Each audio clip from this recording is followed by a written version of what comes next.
Tim Leiper joins us. The last time we joined Tim, or he joined us, was he was in Scottsdale, Arizona, working out those Giants prospects. How you doing, Timbo? I'm doing great. I'm not in Scottsdale, Arizona anymore, but I'm also not in sunny Florida. But we do have beautiful fall Muskoka colors right now, so it's perfect. Good to hear from you. Always good to see your smiling face, my friend. And listen, can I say congratulations on a franchise record, 107 wins and the NL West pennant? I mean, what a season for the Giants.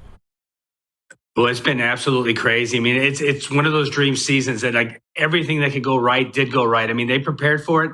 You know, they're doing things a little bit differently than other teams are doing it. You got buy-in from everybody. You got great production from older players, and all the magical things that happen in the course of having to win 107 games, because that's almost nearly impossible to do, especially in this day and age.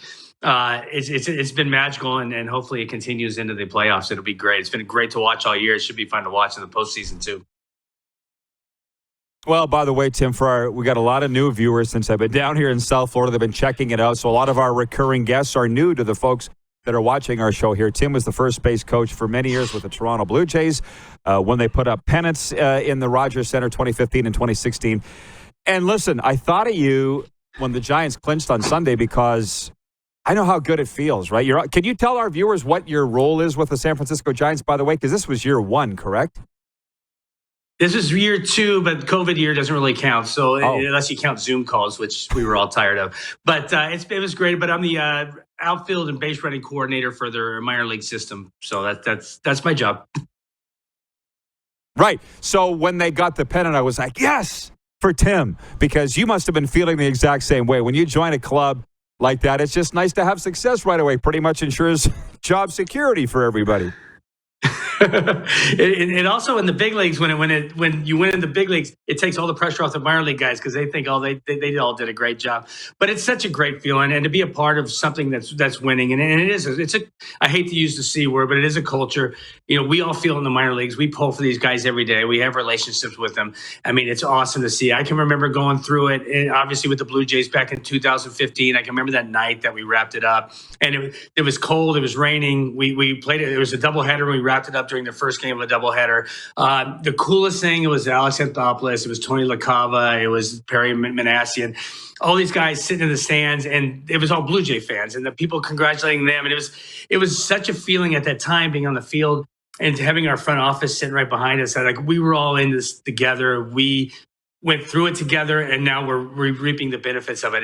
The feeling of it is so special. I've been in this game every day of my life, but that was a feeling that I never experienced before. But it was such a cool feeling of togetherness with everybody. And even though you're in the minor leagues with the Giants and you're not there physically to see it, you still kind of feel that same sense of family and camaraderie. And you're just proud when you work for something that's really good, like all the people that work on your show. It's just such a great feeling. Absolutely. It's a team effort, of course, and that's why I thought of you immediately. So I'll say congratulations again, and I'm glad that it does feel good. Now, let me ask you this. I make no mistake or bones about the fact that I'm a hockey guy and a football guy. I think I spent 37 years combined between the two leagues I was in. I am that old, Tim. But 107 wins, we might say in those leagues, did you empty the tank in the regular season? Or is that not a thing in baseball, man? It's 107 wins out of 162 games. It's almost like, well, how much do you have left for the playoffs? Is that a thing in baseball? It's a thing in baseball, but it's definitely not a thing with us. I mean, we battled injuries all year. I mean, everybody was down.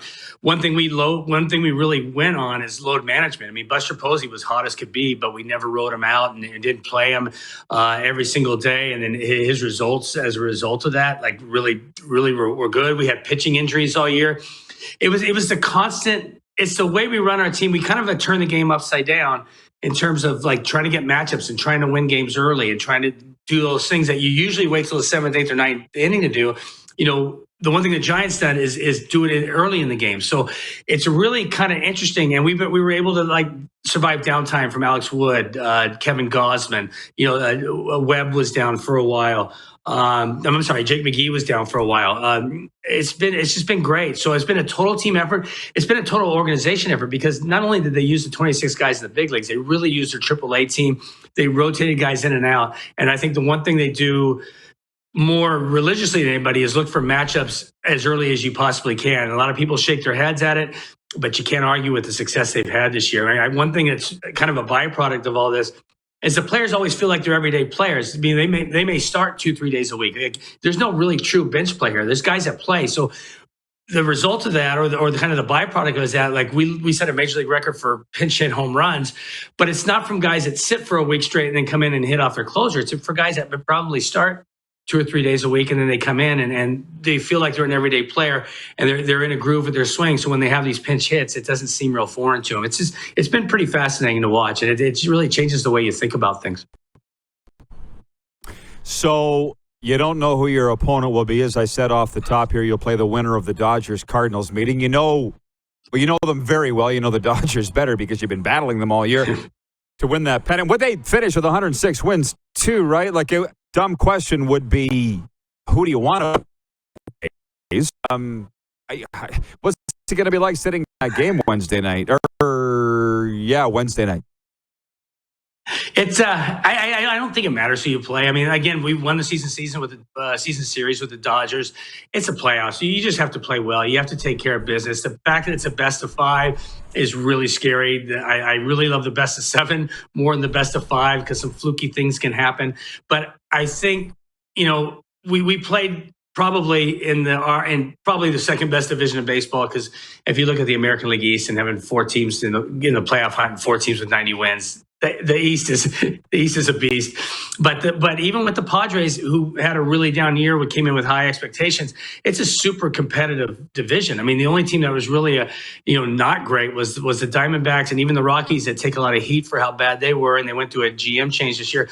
They were a really good team, especially at home. So I think they're prepared for everything. They've been battle tested. I mean, no one expected them to win the season series against the Dodgers. Nobody expected them to even make the playoffs, let alone win a record-breaking number of wins in the regular season. So I think they're ready. I mean, this team is like one of those teams of destiny where great things have happened to them all year, and I hope it continues in the playoffs. Hey, lastly, Tim Leiper, because you spent so many years with the Blue Jays, can you settle an argument for us? I say the Blue Jays season's disappointing because it went down to the final day. They blew a lot of games. I'm sure all teams feel that they blew some games. How should the Blue Jays and their fans feel about this 2021 season? It's funny you say that because you always see it from the one lens, right? Hey, they blew some games. You never put into account that the other games that the teams just gave you because they stunk too. That never factors into that statement. So it's a great season. The thing that for me is like they had a chance. Obviously those games that were early when the bullpen was a mess, and then even late when they really didn't go after bullpen help. The thing that scares me a little bit is the fact that windows are really small in this game. You got a CBA coming up, and you don't know what's going to happen for next year. But when you have a team that's historically as good as this team was offensively, and not to be able to get into the tournament at the end of the year, that's tough because there's no guarantee that that's going to turn over into the next year. But to see the core of guys that you do have here, that's always going to be exciting. I think obviously the Marcus Semien situation is going to be a giant one. Like, this guy came in and I said it the other day, he was like a unicorn's unicorn. I mean, he's such a great player. He plays every single day. He's such a mentor to guys in the clubhouse, and his presence is worth so many wins ever. Now, we had David Price, we only had David Price for a month, and he wasn't with us the next year. But I also know there was a hangover effect that, like, what he brought to our club kind of stayed with us into the next year. If they don't get Semien back, which I'm not saying, I mean, they have just as good a chance as anyone to get him back. Does his presence still stay there even though he's not there? But that's a big one. I just say it was a good year. It was a fun year. You should be proud of the guys that played here. A lot of these guys came up through the organization. They're great guys. They had a lot of adversity playing in 3 different places.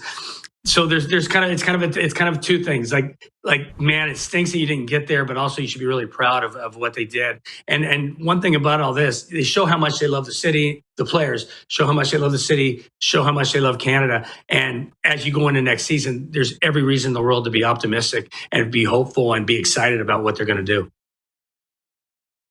Hey, wonderful answer. And Tim, because the Jays are out, I don't really have a rooting interest, so it'll be the Giants for you. So good luck, man. I'll be pulling for the Giants, and I appreciate the time as always, buddy. We need all the fans in Florida that we can possibly get. That's awesome.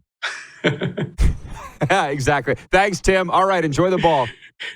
Tim Leiper joining Take care. us. Great talking to you guys. San Francisco Giants. The great Tim Leiper joining us, longtime Blue Jays first base coach, now the San Francisco Giants. Hey, everybody. Thanks for watching the RP Show on YouTube. And don't forget, we're live daily on YouTube from noon to 2 Eastern. If you like what you see, hit subscribe. And if you like the program, check around for other segments of The Rod Pedersen Show here on YouTube.